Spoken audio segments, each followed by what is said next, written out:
सभी को एक बार नमस्कार। हमारा YouTube channel super math classes में सभी का स्वागत है। हम कर रहे हैं कक्षा 8 की मैथ। कक्षा 8 की मैथ में अब नए एक्सरसाइज की ओर चलने से पहले कुछ सूत्र हैं, कुछ आकृतियां हैं। उन आकृतियों के जो परिमाप होंगे, हम जो प्रश्नावली पढ़ने जा रहे हैं वो प्रश्नावली है क्षेत्रमिति, एरिया। प्रश्नावली का नाम है क्षेत्रमिति, यानी जो आकृति होगी उस आकृति का जो माप होगा वो माप ज्ञात करना होगा। माप ज्ञात करना होगा तो आकृति, हम किस किस आकृति की बात करेंगे।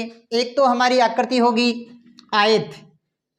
आयत की जो परिभाषा होती है वो परिभाषा क्या होती है? एक ऐसी बंद आकृति।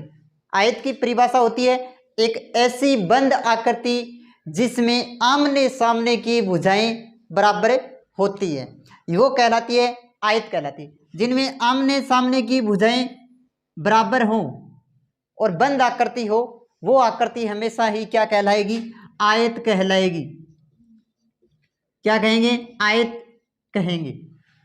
आयत में क्या होता है? प्रत्येक कोण 90 डिग्री का होता है। प्रत्येक कोण 90 डिग्री का होता है। ये जो बेसिक चीजें हैं, आयत की परिभाषा है, आयत का परिमाप है, आयत का क्षेत्रफल है, वो सभी कक्षा 6, 7 में हम पढ़ चुके हैं। अब हमें ये देखते ही ये करना है कि ये आकृति किसकी है, इस आकृति में पूछा क्या गया है। जैसे ये एक आयत था, आयत की परिभाषा वह बंद आकृति जिसमें आमने सामने की भुजाएं बराबर होती हैं, वो आयत कहलाता है। आयत में परिमाप होता है। एक तो होता है परिमाप, परि को मतलब चारों ओर, माप का मतलब चारों ओर का जो माप होता है वो माप क्या होगा? यानी यहाँ से चलते हैं, यहाँ से नापेंगे ये दूरी यहाँ तक, ये दूरी यहाँ तक, ये दूरी यहाँ तक, ये दूरी यहाँ तक। यानी बिंदु ए से शुरू होकर बिंदु ए बी की मध्य दूरी, बी सी की मध्य दूरी, सी डी की मध्य दूरी और ए डी की मध्य दूरी, यानी इन चारों की भुजाओं का जो माप होगा वो माप क्या कहलाएगा? वो माप कहलाएगा परिमाप कहलाएगा। एक तो जैसे ये सीधा कर सकते हैं परिमाप, परिमाप का मतलब होता है चारों ओर। तो क्या कर सकते हैं? A B plus B C plus C D plus A D, ये कर सकते हैं। इनका जो माप होगा वो परिमाप कहलाएगा। लेकिन हमें पता है ये आकृति आयत है, तो हम इतना लंबा चौड़ा नहीं करके हमारा सूत्र होगा, वो सूत्र क्या होगा? 2 गुणा लंबाई प्लस चौड़ाई, 2 गुणा लंबाई प्लस चौड़ाई, ये किसका होगा? आयत का सूत्र होगा। अगर ये आकृति आयत की नहीं होती, जैसे ये आकृति, ये माप पूछ ले, इनका परिमाप पूछ ले, ये जो एक आकृति है वो एक निश्चित आकृति नहीं है, तब हम क्या करेंगे? इनका जो मान होगा A B C D E F G H और आई, फिर क्या करेंगे? A B B C C D E D E F F G G H H I I A, तब हम ये फॉर्मूला लगाएंगे। और जब हम आकृति को अच्छी तरह से जानते हैं तो हमारा फॉर्मूला क्या होगा? 2 गुणा लंबाई प्लस चौड़ाई, ये होगा परिमाप। फिर क्या करते हैं? क्षेत्रफल साथ में ही कर लेते हैं, फिर हमें आगे दिक्कत नहीं हो। क्षेत्रफल का सूत्र क्या होगा? क्षेत्रफल, क्षेत्रफल होगा लंबाई गुणा चौड़ाई, लंबाई गुणा चौड़ाई। ये तो बात की हमने आयत की। अब हमें बात करते हैं वर्ग की। बात किसकी करते हैं? वर्ग की। वर्ग की जो परिभाषा होगी,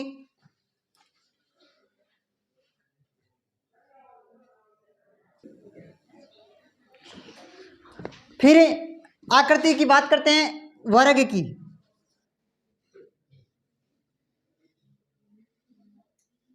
वर्ग का क्या होता है?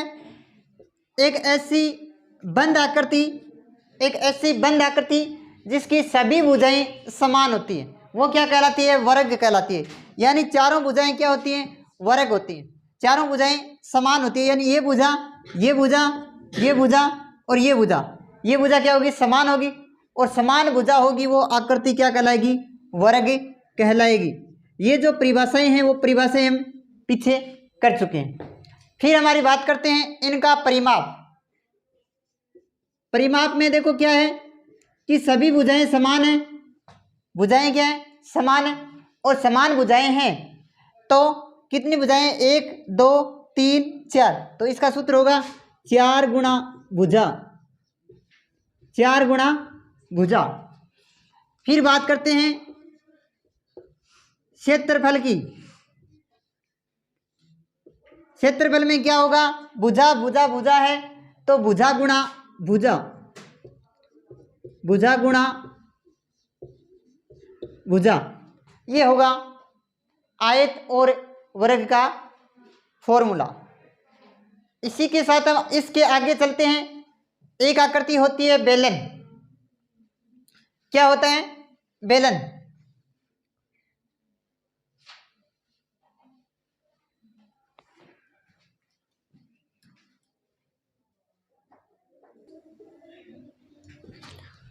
आगे की जो बात करते हैं, तीसरी जो आकृति होगी वो आकृति है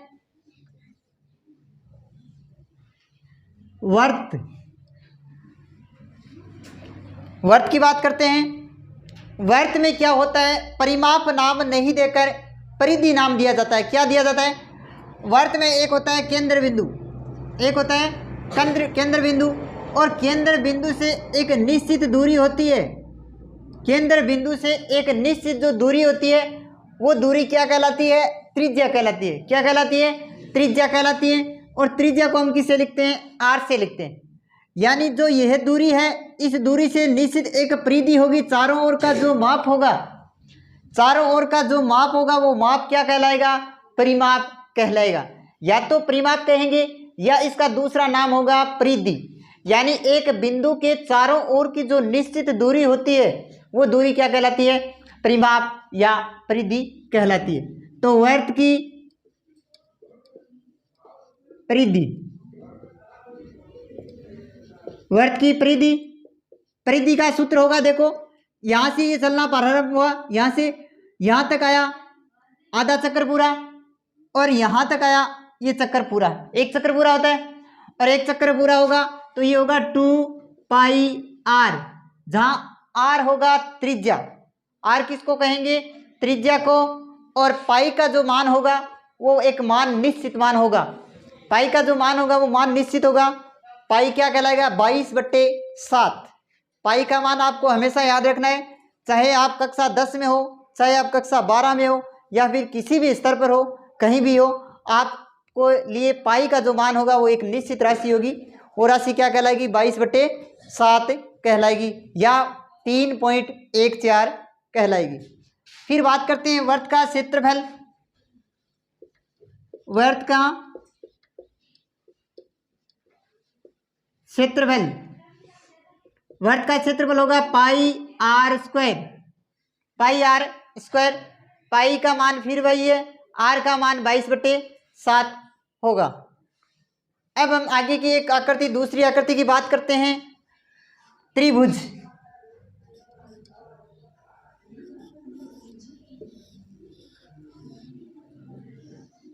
त्रिभुज के कई प्रकार होते हैं। त्रिभुज के कई प्रकार होते हैं। यदि त्रिभुज का परिमाप आपको बता दिया है, परिमाप का मतलब होता है चारों ओर का माप, जितनी भी भुजाएं होती हैं इनका माप। परिमाप में आपको क्या करना होगा? परिमाप में यानी यहाँ से चलेंगे तो यहाँ तक की दूरी, फिर यहाँ से चलेंगे यहाँ तक की दूरी, यहाँ से चलेंगे यहाँ तक की दूरी। इन दूरी का जो योग होगा वो योग क्या कहलाएगा? परिमाप कहलाएगा। भुजाओं का योग, भुजाओं का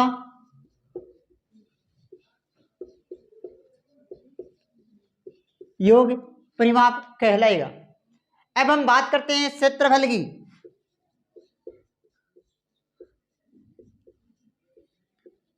क्षेत्रफल की बात करते हैं। क्षेत्रफल में क्या होता है? त्रिभुज के कई प्रकार होते हैं। एक त्रिभुज तो होता है समकोण त्रिभुज, एक होता है समबाहु त्रिभुज, एक होता है विषमबाहु त्रिभुज, और एक होता है समकोण त्रिभुज, समबाहु त्रिभुज, विषमबाहु त्रिभुज और न्यून कोण त्रिभुज। त्रिभुज के कई प्रकार, जिस प्रकार का त्रिभुज होगा उसी का सूत्र, लेकिन हमें एक बेसिक सूत्र याद रखना है, 1/2 गुणा आधार गुणा ऊंचाई। त्रिभुज का सूत्र क्या होगा, 1/2 गुणा आधार गुणा ऊंचाई। ये सूत्र है, ये आकृतियां हैं। एक आकृति और साथ में चर्चा करते हैं, फिर सवालों की ओर बढ़ते हैं। एक आकृति रही हमारी बेलन की। बेलन की आकृति कैसी होती है, जैसा आपने पाइप को देखा हुआ है, एक खोखला पाइप होता है, वो बेलन का आकार का होता है। इसमें जो इसका माप होगा, उसका जो माप होगा वो बेलन, जैसे ये आकृति है, ये आकृति बेलन के आकार के, इसके जो माप होगा वो क्या होगा, चारों ओर का माप होगा। तो इसका सूत्र होगा 2πr/h। क्या सूत्र होगा, 2πr/h, वक्र पृष्ठीय क्षेत्रफल। इसका बेलन का क्षेत्रफल होगा, क्षेत्रफल 2π, पाई बताया हुआ है, पाई का मान 22/7, r त्रिज्या कहलाता है, h ऊंचाई कहलाती है। ये सूत्र है। अब हम आकृतियों में जैसे जैसे सवाल करेंगे उन सवालों में हम चर्चा करेंगे, कैसे सवाल हैं, किस तरह से सवालों हल होंगे। अब करते हैं 11.1 प्रश्नावली। उस प्रश्नावली में क्या दिया गया है, क्या नहीं दिया गया है, ये सूत्र नोट कीजिए।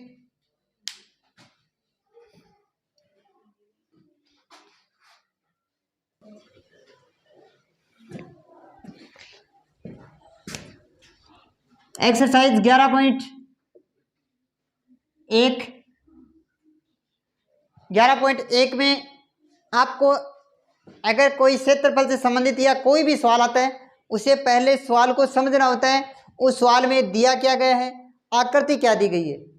तो इस सवाल में क्या कहा गया है कि जैसा कि नीचे आकृति दी गई है, आकृति में दर्शाया गया है एक आयताकार और एक वर्गाकार खेत के माप लिए हुए हैं, इनके परिमाप समान है।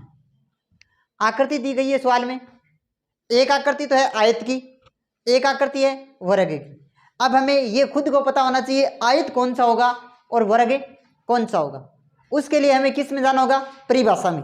परिभाषा क्या होगी, आयत में तो आमने सामने की भुजाएं बराबर होती हैं और वर्ग में क्या होता है, चारों भुजाएं समान होती हैं। तो देखो आकृति, एक आकृति तो ऐसी दी गई है। पहला सवाल है,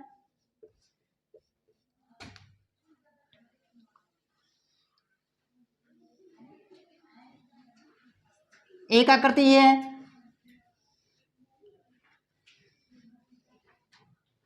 एक आकृति है, एक आयताकार है, एक वर्गाकार है, खेत है, इनके परिमाप समान है। खुद ने कहा है परिमाप समान है। आकृति में माप दिया गया है, एक माप है 60 और एक माप है 80। अब हमें पता है खुद को, ये आकृति तो होगी वर्ग की। किसकी आकृति होगी, इस आकृति को वर्ग मान लेंगे। कैसे माना, क्योंकि इसमें चारों भुजाएं समान हो सकती हैं, लेकिन इसमें चारों भुजाएं समान कैसे नहीं है कि यहाँ पर लंबाई है, ये लंबाई है, तो लंबाई इनके बराबर नहीं है, चौड़ाई अलग दिखाई दे रही है। तो हमें खुद को ये मानना है कि ये किसकी आकृति प्रतीत हो रही है, यानी हमें अंदाजा लग रहा है वो आयत का लग रहा है। तो ये जो आकृति होगी वो आकृति क्या हो जाएगी, आयत। ये आयत और ये वर्ग। वर्ग में तो सही है, वर्ग में तो हमारे पास सही है। वर्ग में हमारे पास क्या है, वर्ग में ये दिया हुआ है कि चारों भुजाएं समान होगी और हमें चारों समान लग रही हैं, समान दिखाई दे रही हैं, तो ये वर्ग हो गया। आगे क्या कहा सवाल में, आगे ये कहा कि इनके परिमाप समान है। सवाल में यही दिया हुआ है परिमाप समान है। तो परिमाप किसके समान है, यानी आयत का परिमाप, आयत का परिमाप बराबर वर्ग का परिमाप। ये चीज खुद ने कही सवाल में, आयत का परिमाप और वर्ग का परिमाप समान है। और हम जानते हैं, हमने ये चीज ज्ञात है, हमें ये चीज याद है कि आयत का परिमाप क्या होता है, 2 गुणा लंबाई प्लस चौड़ाई, ये होता है। और वर्ग का परिमाप होता है 4 गुणा भुजा, ये हमारे पास है। अब हमारे पास जो मान है वो मान रखते हैं, 2 की जगह 2, लंबाई, अब लंबाई ये होगी या ये होगी, 80 होगी। क्यों होगी? आयत की जो आकृति है वो ये है 80 प्लस, अब रही बात चौड़ाई की, चौड़ाई हमारे पास नहीं है, हमें एक ही मान लिया। चौड़ाई को हम क्या मान लेते हैं? x मान लेते हैं, या फिर चौड़ाई नाम ही रख लेते हैं चौड़ाई, बराबर 4 गुणा भुजा। भुजा, अब भुजा किसकी होगी? वर्ग की होगी, और वर्ग क्या है? 60। ये है। अब हमें जो ज्ञात करना है वो एक तरफ, संख्या एक तरफ, जो ये राशि तो एक जगह, ये चीज गुणा में है तो दूसरी तरफ किस में हो जाएगी? भाग में। तो क्या होगा? 80 प्लस चौड़ाई बराबर 4 गुणा 60 बट्टे 2। 2 कैसे आया? ये यहाँ पर गुणा में था तो यहाँ पर इसका ट्रांसफर हो गया, 2 से काटने पर 2, 60 2 120। हमें ज्ञात करना है चौड़ाई, चौड़ाई ऐसी की ऐसी, और 80 यहाँ पर प्लस है, बराबर के इस साइड में आने पर 120 तो है ही, क्या हो जाएगा? -80, और 120 80 में से घटाए कितने बचे? 40। तो चौड़ाई कितनी आ गई हमारे पास? पहला काम तो ये हुआ, ये हमारी पास चौड़ाई ज्ञात हो गई। अब आगे सवाल में ये दिया गया है, सवाल में आगे भी कहा गया है कि किस खेत का क्षेत्रफल अधिक होगा। हमें ये बताना है क्षेत्रफल अधिक कौन से का होगा। खेत 2 है, एक तो आयत और एक वर्ग, इनका क्षेत्रफल किसका अधिक होगा? तो पहले तो हम वर्ग का क्षेत्रफल निकालेंगे, फिर आयत का क्षेत्रफल निकालेंगे। तो क्या करते हैं? आयत का क्षेत्रफल, आयत का क्षेत्रफल। आयत का सूत्र क्या होता है? सूत्र लिखाया हुआ है, आयत का सूत्र होता है लंबाई इंटू चौड़ाई, लंबाई गुणा चौड़ाई। लंबाई देखो हमारे पास 80 है, गुणा चौड़ाई, चौड़ाई हमने ज्ञात कर चुके हैं, चौड़ाई आई हमारी 40। 80 को 40 से गुणा किया, 8 चौक 3200, जो मीटर है, सवाल अगर मीटर में है तो मीटर, मीटर में था तो मीटर स्क्वायर, स्क्वायर क्यों लगा? ये देखो यहाँ 80 मीटर, यहाँ 40 मीटर, ये एम, ये एम, एम एम 2 को गुणा किया एम स्क्वायर होगा, यानी मीटर का स्क्वायर। ये याद रखना है। यदि क्षेत्रफल है तो आपको जो इकाई है, सेमी मीटर जो भी, उसके घात 2 लगानी है, और यदि आयतन है तो आपको अंत में कितना लगाना है? 3 घात लगानी है। ये तो हुआ आयत का। फिर किसका क्षेत्रफल करते हैं? वर्ग का, वर्ग का क्षेत्रफल। वर्ग का क्या सूत्र लिखाया था? भुजा गुणा भुजा, वर्ग की भुजा है हमारे पास 60 गुणा 60, कितना है? 3600 मीटर स्क्वायर। हमें बताना क्या था? किस खेत का क्षेत्रफल अधिक होगा, यानी बड़ा मान किसका आया? वर्ग का आया। तो हम क्या लिखेंगे? वर्ग का क्षेत्रफल अधिक होगा, वर्ग खेत का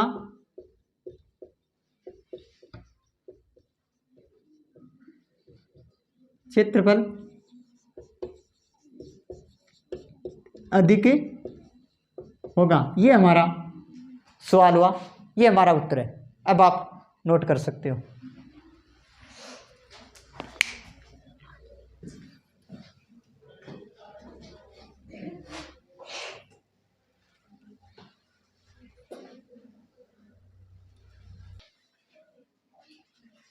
सवाल नंबर 2, सवाल को समझना है। सवाल में क्या दिया गया है, सवाल की भाषा आपको पकड़नी है। सवाल में यह कहा गया है श्रीमती कौशिक के पास एक चित्र दिया गया है। श्रीमती कौशिक के पास एक चित्र है और चित्र के आधार पर एक वर्गाकार खेत है, वर्गाकार आकृति है, उसके अंदर वह अपना घर बनाना चाहती है। देखो बात यह है कि ये एक प्लाट है, प्लाट का आकार खुद ने बताया है वर्गाकार। प्लाट का आकार कैसा बताया? वर्गाकार बताया है। इस वर्गाकार खेत में बीच में घर बनाना चाहती है, बीच के अंदर। तो मान लेते हैं इसका घर यहां बनता है, ये घर बन गया।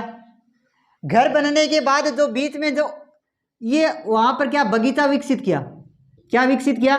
बगीचा विकसित किया। इस दूरी में बगीचा विकसित किया।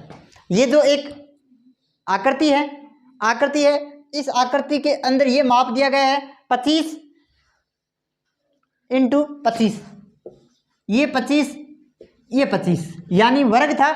खुद ने कहा एक वर्गाकार खेत है। वर्ग का मतलब आप जानते हो, सभी भुजाएं समान होगी, सभी भुजाएं, ये 25 ये 25 ये 25 ये 25 आ गया। इसके बीच में वो क्या बनाना चाहती है, घर बनाना चाहती है। और घर किस तरह से बनाएगी, उसका माप दिया है उसने 15 20, यानी इसकी जो लंबाई होगी ये तो होगी 15 और ये जो चीज होगी वो होगी 20। इतनी दूरी में उसने घर बना लिया। बाकी जो भी चीज बची, सॉरी यहां पर 15 है, ये है 15।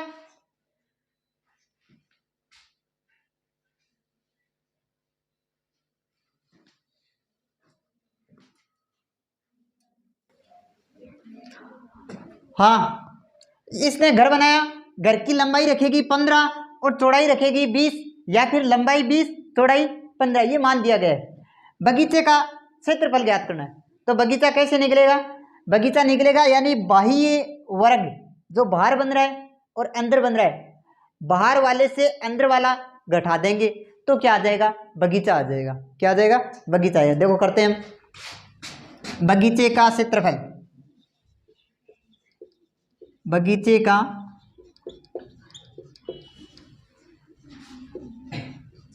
क्षेत्रफल, बगीचे का क्षेत्रफल कैसे होगा, बाह्य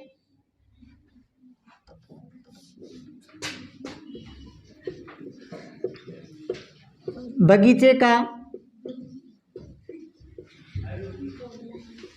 क्षेत्रफल, बगीचे का क्षेत्रफल कैसे होगा, बगीचे का क्षेत्रफल होगा बाह्य वर्ग का क्षेत्रफल, बाह्य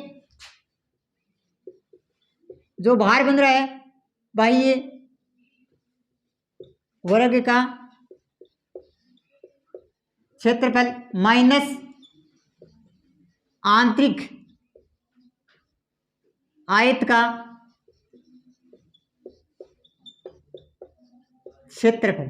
अब एक बात ये ध्यान रखनी है आपको, यहां पर मैंने क्षेत्रफल क्यों लिखा, क्योंकि खुद क्षेत्रफल पर ही चल रहा है। खुद ने कहा कि क्षेत्रफल, खुद ने कहा है। तो देखो बाहर क्या था, वर्ग था, वर्ग का सूत्र क्या आता है, 25 इंटू भुजा गुणा भुजा माइनस आंतरिक, आंतरिक में क्या है, आयत है, लंबाई गुणा चौड़ाई 20 गुणा 15, फिर क्या होगा, 25 को 25 से किया 625 माइनस 15 को 2 से 30 यानी 300, इनको घटाया तो क्या आया 325 वर्ग मीटर स्क्वायर, ये आया बगीचे का क्षेत्रफल। बगीचे का क्षेत्रफल आ गया। फिर क्या, 55 रुपये प्रति वर्ग मीटर की दर से बगीचे को विकसित किया गया। विकसित करने का मतलब जानते हो, बगीचे में पेड़ पौधे लगाए, 55 रुपये 1 वर्ग मीटर का मूल्य लगता है। 1 वर्ग मीटर में यदि वो खर्चा करेगी ना, यानी इस बगीचे को सजाएगी, बगीचे में भांत भांत के पौधे वगैरह पुष्प वगैरह जो भी लगाएगी, 1 वर्ग मीटर का खर्चा आ रहा है 55 रुपये। 1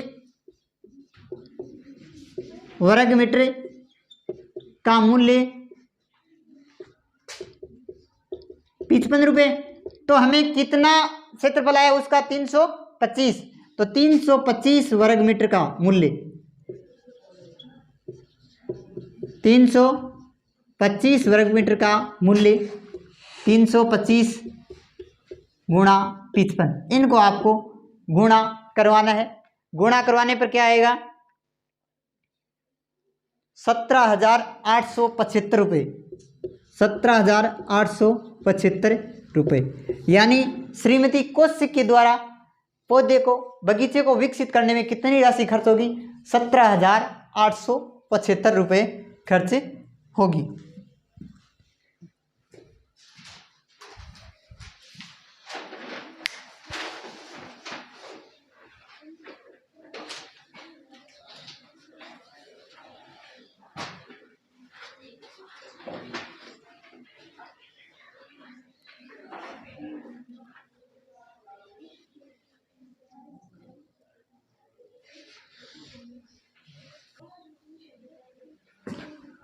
सवाल नंबर 3,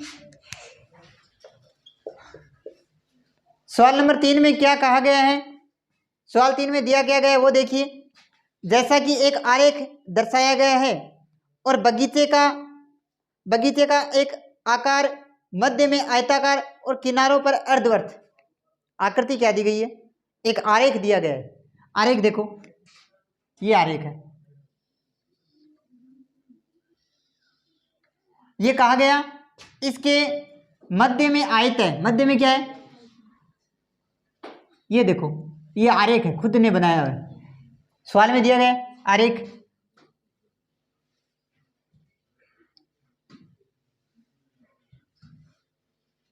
ये आरेख है, कहा गया इनके मध्य में तो आयत है और बाहर क्या है, दोनों सिरों पर अर्धवृत्ताकार, ये आधा वर्त, अर्ध का मतलब होता है आधा और वर्त का पटा हुआ है अर्धवर्त, यानी आधा वर्त और आधा वर्त इधर। फिर कहा गया इसकी जो पूरी लंबाई है वो लंबाई 20 दे रखी है, 20 ही दे रखी है। फिर ये कहा गया कि ये जो लंबाई है ये 7 है। अब हमें खुद को ये देखना है इस आकृति में क्या क्या लगा है। इस आकृति में एक तो लगा है आयत, लगा है जो मध्य में दिखाई दे रहा है, 2 लगे हैं अर्धवृत्त, यही लगे अर्धवृत्त, देखो बता दिया, एक तो ये रहा एक ये रहा। अब ये दूरी दे दी 7। हम अच्छी तरह से जानते हैं वर्त के केंद्र बिंदु से होकर गुजरने वाली जो रेखा होती है वो व्यास कहलाती है। क्या कहलाती है? व्यास कहलाती है। हम अच्छी तरह से जानते हैं, यानी ये जो दूरी होगी वो व्यास होगी, और व्यास न चाहिए, हमें क्या चाहिए? त्रिज्या चाहिए, त्रिज्या चाहिए। हमें तो आयत है, आयत तो यही हुआ ना, यहाँ से यहाँ तक। अब ये दूरी कितनी होगी ये पता नहीं हमें, ये तो टोटल 20 थी, लेकिन हम निकालेंगे, कैसे निकालेंगे? हमें दिया भी गया है शायद सवाल में, आयत की लंबाई 20 माइनस 3.53, 3.5 कैसे दिखाया अगले ने? देखो ये क्या होती है, आप सभी जानते हैं, त्रिज्या होती है वर्त की। वर्त की क्या होती है? त्रिज्या। त्रिज्या व्यास की हमेशा ही आधी होती है, आधी होती है। तो ये व्यास था, तो व्यास था, ये त्रिज्या हो गई आधी, तो आधी त्रिज्या 7 की आधी 3.5, तो ये दूरी कितनी आई? 3.5। तो ये दूरी भी बता सकते हैं हम अच्छी तरह से, कितनी होगी? 3.5। अब बताओ 3.5 ये घट गई, 3.5 पॉइंट ये घट गई, तो फिर आयत की लंबाई बची या नहीं बची? बच गई लंबाई। तो आयत की लंबाई, आयत की लंबाई टोटल थी 20 माइनस ये 3.5, ये 3.5 कितनी हो जाएगी? 7। 3.5 प्लस 3.5 तो क्या होगा? 20 माइनस 7 क्या होगा? 13 मीटर। ये तो होगी लंबाई। अब आयत की चौड़ाई, आयत की चौड़ाई, आयत की चौड़ाई यही तो है, ये पूरी है 7। यहाँ तक किसी को कोई समस्या नहीं? हमें ज्ञात क्या करना है? इसका क्षेत्रफल ज्ञात कीजिए। परिमाप और क्षेत्रफल दोनों चीज ज्ञात करनी है भैया। परिमाप, यदि हम पहले अब क्या करते हैं? क्षेत्रफल ज्ञात करते हैं। आकृति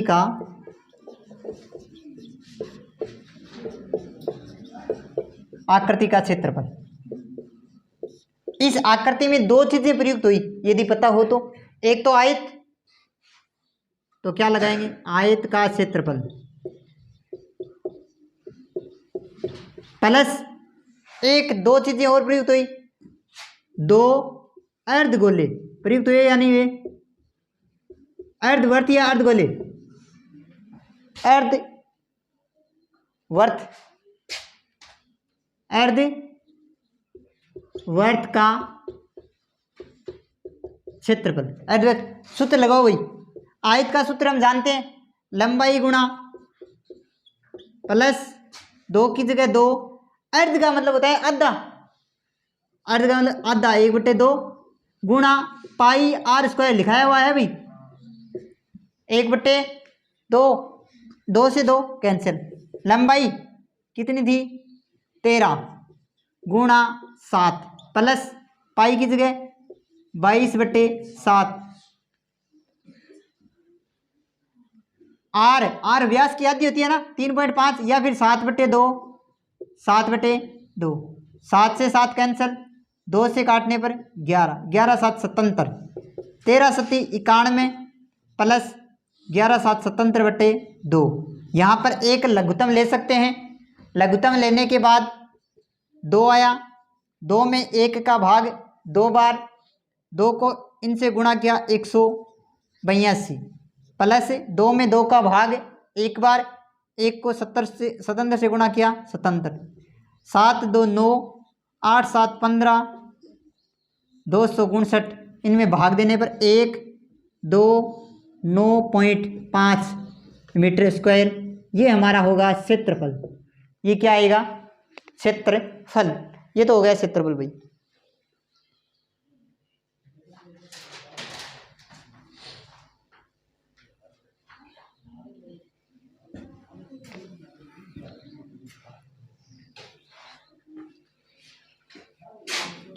अब बात करते हैं परिमाप की। ये तो था क्षेत्रफल, यहीं पर कर लेते हैं आकृति का परिमाप। परिमाप में क्या था? एक तो आयत लगा, आयत का परिमाप,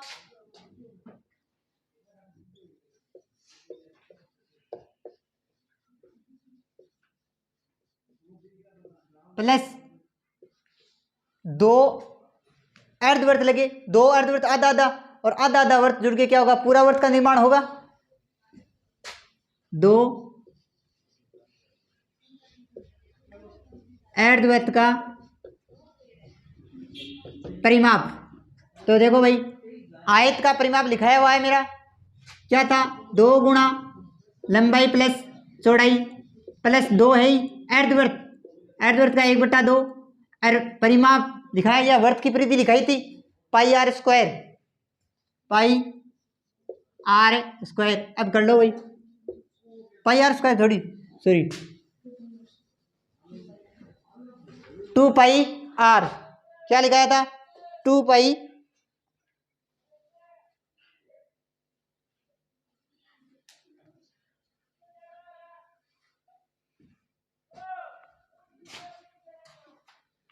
देखो आयत का परिमाप, 1 मिनट आकृति में देखना, परिमाप जोड़ना था। यहां से चलेंगे हम परिमाप में, मैंने बताया आकृति का यदि परिमाप करना है तो चारों ओर का मान जोड़ना। यहां से चलेंगे तो ये दूरी होगी। अब ये दूरी तो देखो अर्धवृत्त में भी शामिल हो रही है और वर्त में, आयत में भी शामिल हो रही है। 2 जगह तो शामिल हो नहीं सकती, एक ही जगह होगी।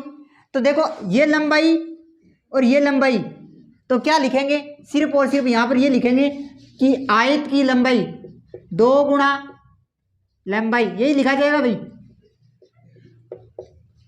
प्लस 2 गुणा लंबाई लिखा।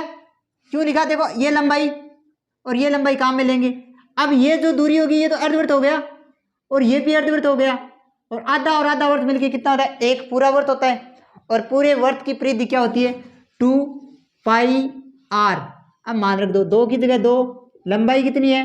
13 ही तो थी ये 13, ये 13 26 होगी, प्लस 2 पाई का मान 22/7, आर का मान दिखाया था 7/2, 7 से 7 कैंसिल, 2 से 2 कैंसिल, 13 दूनी 26 प्लस 22, 26 22 कितने होते हैं? 48 मीटर। ये हमारा परिमाप होगा, ये इसका आंसर होगा। ये सवाल है। आकृति को अच्छी तरह से देखना है, आकृति में क्या दिया गया है, क्या नहीं दिया गया है, और एक चीज 2 बार नहीं जुड़ सकती, ये ध्यान रखना है खास तौर से।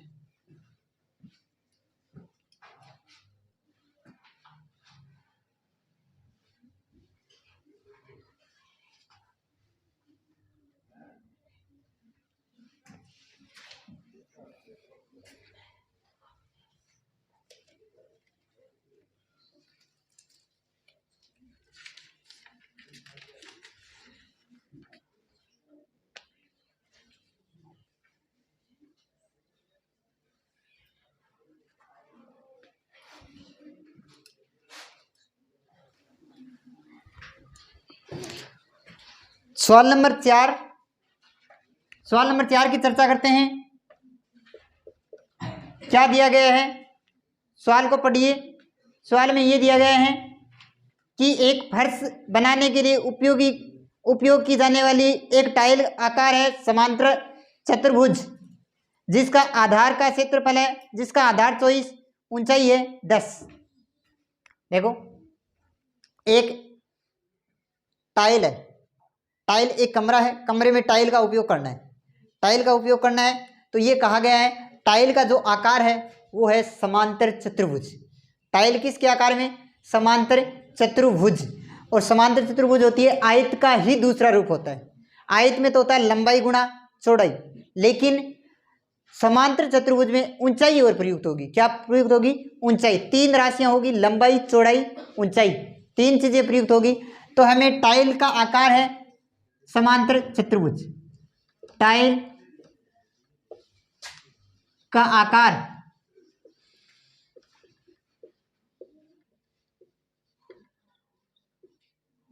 समांतर चतुर्भुज है। और ये कहा गया आधार, आधार था नीचे का, आधार हमारे पास कितना दिया गया है? 24 दिया गया है। तो टाइल का आधार, टाइल का आधार 24 सेमी और ऊंचाई 10 सेमी, ऊंचाई 10 सेमी। तो टाइल का क्षेत्रफल क्या निकालेंगे? टाइल का क्षेत्रफल तो लिखेंगे टाइल का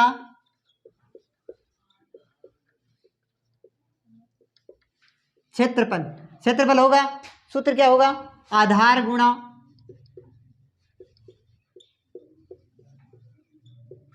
ऊंचाई, आधार गुणा ऊंचाई। आधार क्या था?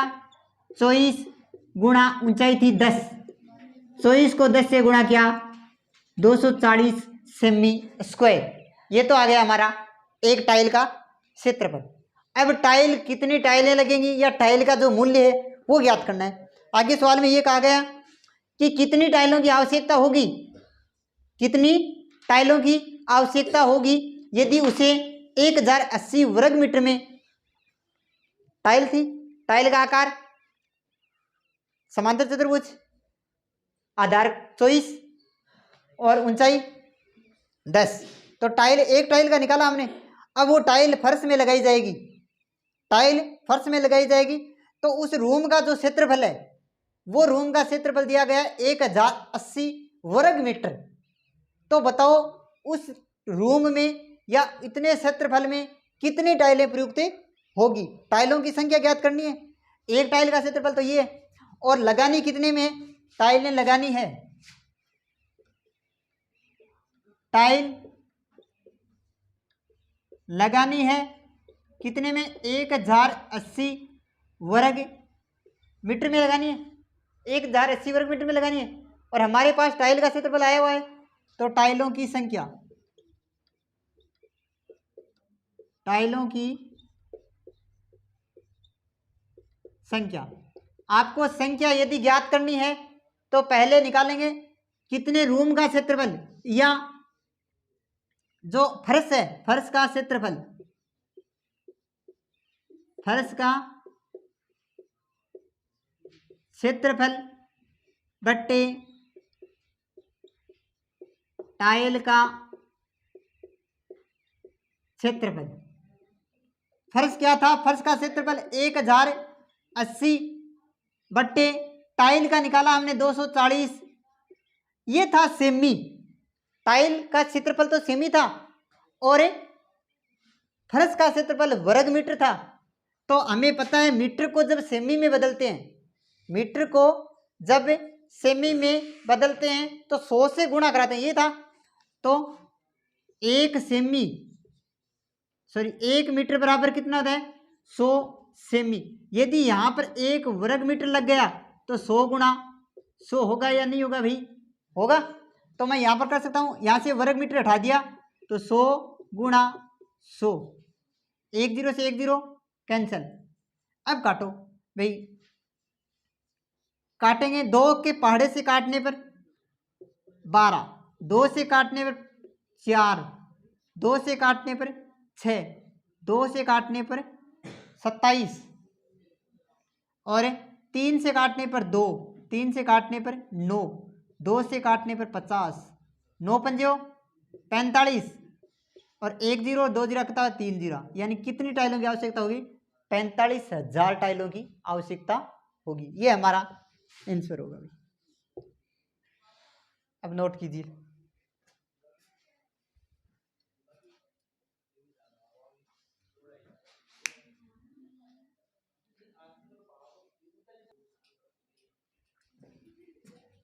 सवाल नंबर 5, सवाल 5 में क्या कहा गया है, सवाल 5 को पढ़िए। सवाल 5 में 3 आकृतियां दी गई हैं और 3 आकृतियां हैं। एक आकृति तो है ये आकृति है, एक आकृति है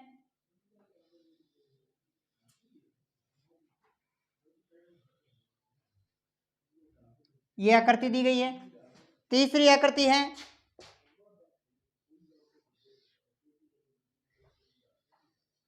ये आकृति दी गई है। एक फर्श था, आकृति का नाम दे लेते हैं ए बी सी। क्या कहा गया सवाल में, एक चिंटी किसी फर्श पर बिखरे हुए अनाज, बिखरे हुए विभिन्न प्रकार के भोज्य पदार्थ के टुकड़ों को चारों ओर घुमा रही है, चारों ओर घूम रही है। भोज्य पदार्थ के किस टुकड़े को चिंटी लंबा चक्कर लगाना पड़ेगा, किस टुकड़े के लिए। और स्मरण कीजिए कि वर्त की परिधि खुद ने दिखाया है, वर्त की परिधि का सूत्र 2πr। तो बताओ, और वर्त की त्रिज्या r की सहायता से ज्ञात कीजिए। यानी एक फर्श है, फर्श पर 3 प्रकार की आकृति है। एक चिंटी दाणों ले जाए उठा की, है ना, पर 3 तरीकों दूरी तय करेगी। एक कर तो ले जाए तो 8 लेगी 8 तक चल बाद यहाँ ले जाएगी 8 पाछे जा, एक बार के 8 चलेगी जहाँ बाई यहाँ से 18 जाएगी 8 जाएगी 8 लेगी और यहाँ नहीं जाएगी ये समझ।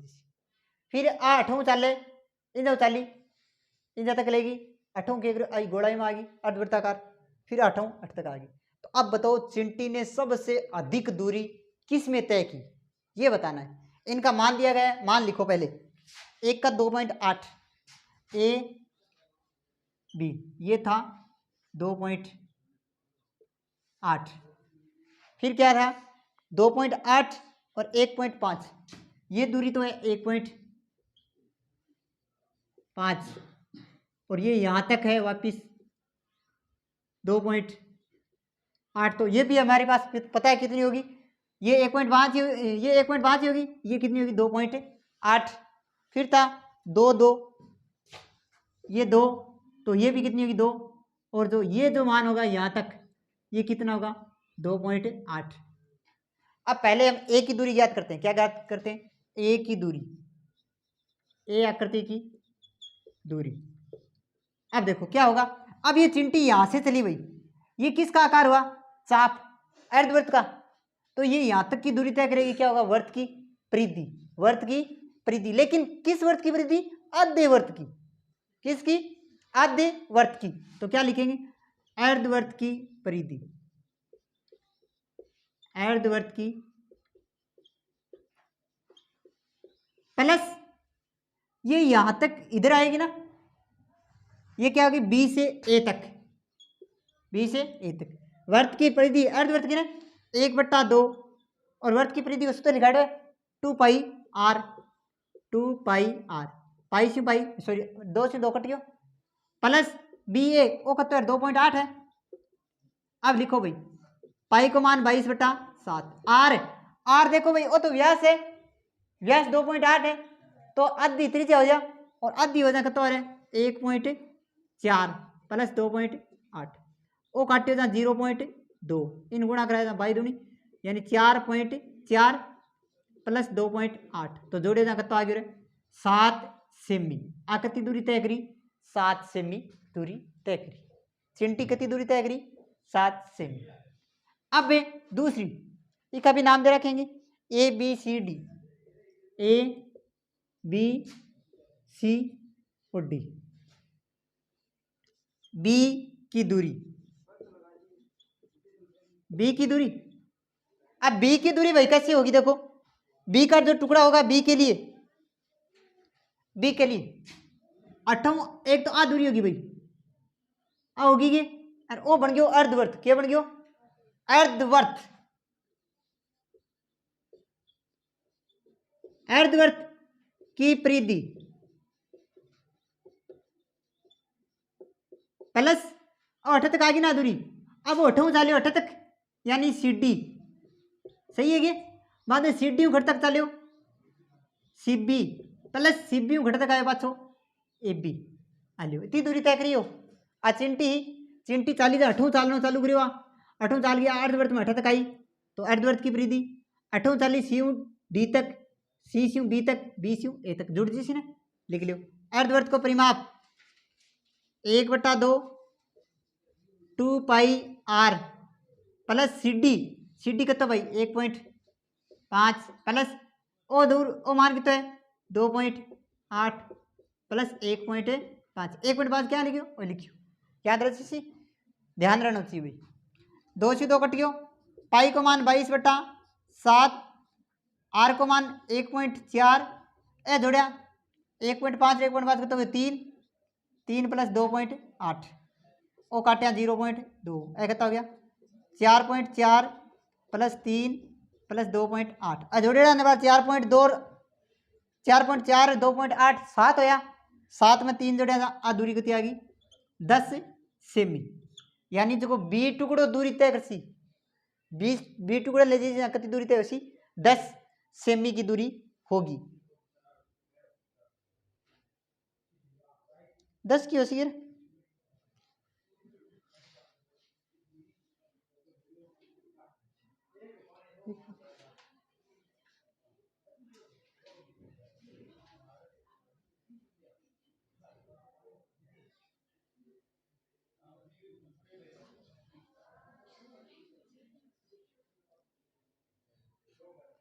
सही है गिरा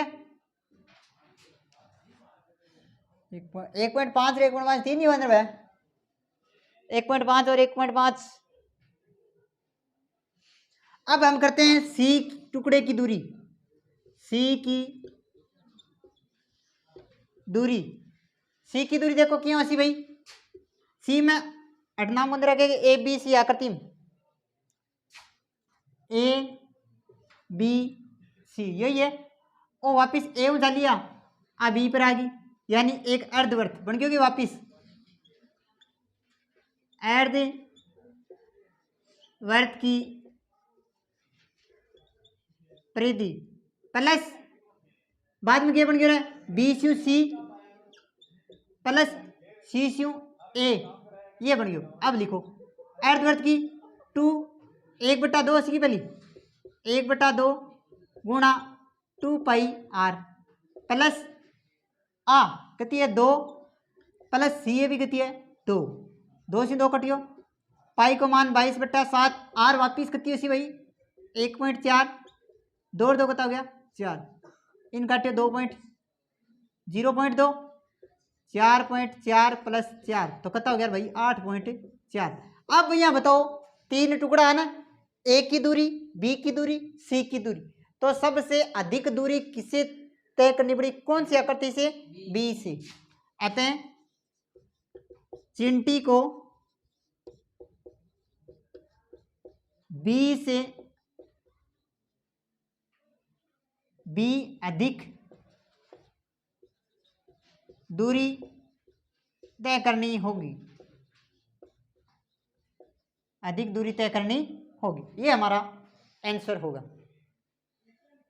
11.1 हमारी कंप्लीट। आकृतियों को अच्छी तरह से समझना है, आकृति अगर समझ में आ गई तो सवाल आसानी से हल हो जाएंगे। अभ्यास आपको करते रहना है, जहां अगर सवाल समझ में ना आए वापिस आप देख सकते हो, अगर फिर भी कई सवाल में कोई प्रॉब्लम हो तो वापिस देख के रिवीजन कर सकते हो। जय हिंद, जय भारत।